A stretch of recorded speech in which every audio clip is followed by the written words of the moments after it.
Bonjour à tous. Aujourd'hui en vidéo, je vous propose la recette du tiramisu.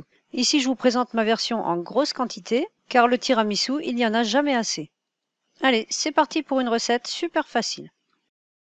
Dans un grand saladier, je vais verser 5 jaunes d'œufs, auxquels je vais ajouter 50 g de sucre en poudre.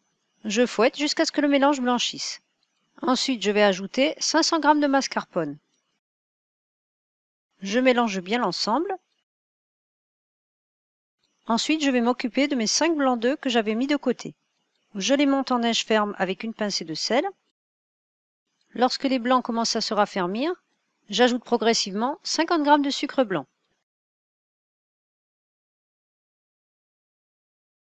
Lorsque les blancs sont bien fermes, je les ajoute à la crème. Je les mélange délicatement avec une spatule. La crème est prête, je vais pouvoir faire le montage du tiramisu. Pour imbiber les gâteaux, je vais avoir besoin d'une grande tasse de café bien fort, auquel je vais ajouter une cuillère à soupe de sucre. Lorsque le sucre est bien mélangé, j'ajoute une cuillère à soupe d'amaretto. Je verse le café dans une assiette creuse. Pour faire le tiramisu, je vais utiliser un grand plat à gratin. Je commence par tapisser le fond du plat avec de la crème. Ensuite, je vais y mettre une rangée de gâteaux. Ici, j'utilise des boudoirs, mais vous pouvez aussi utiliser des biscuits à la cuillère. Personnellement, j'ai une préférence pour les boudoirs, que ce soit au niveau du goût ou de son utilisation. Je vais tremper brièvement chaque boudoir dessus et dessous.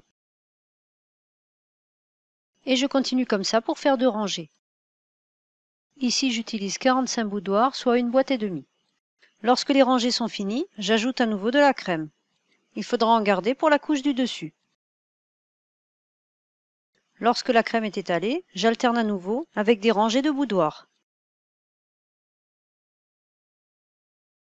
Lorsque j'en ai fini avec la deuxième rangée, je couvre avec le restant de crème.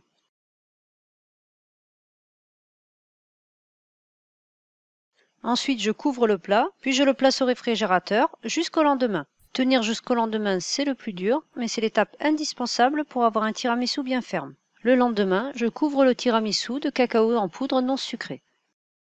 Allez, pour le plaisir, je vous découpe une petite part pour vous la montrer.